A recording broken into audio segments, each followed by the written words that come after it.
heated between the cops and the people they are supposed to protect and serve.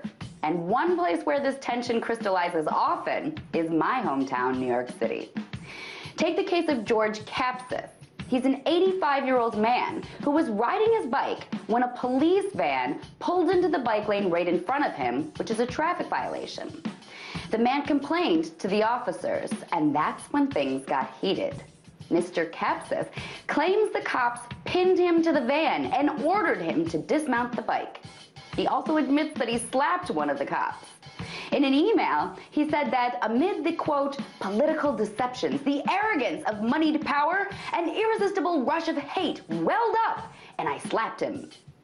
He said the cop then punched him in the face.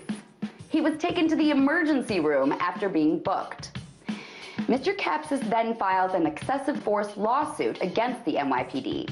He settled out of court this month for $45,000. And that should be the end of a lousy story where a cop punches an 85-year-old guy in the face. But nope, it gets worse.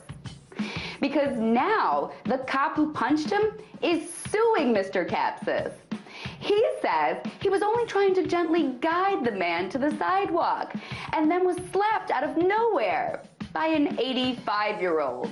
He's suing for assault and defamation, saying his name has been besmirched.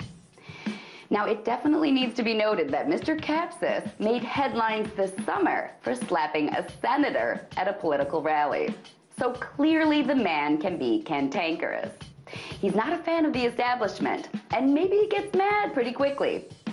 But come on, NYPD, are you really going to cut off an 85-year-old on his bike and then punch him in the face and then sue him on top of it? In the tension between cops and the public today, there's some lack of respect for authority on one side and too much abuse of authority on the other. Everyone's all mad at each other, and the rich jerks running the show probably love it. But has it gone so far that the state of our authority today is at a place where New York cops shove old men around and then sue them? If that's the kind of behavior we can expect from them, we should start calling them the NYPD, the New York Pansy Department. Tonight, let's talk about that by following me on Twitter @TheResident.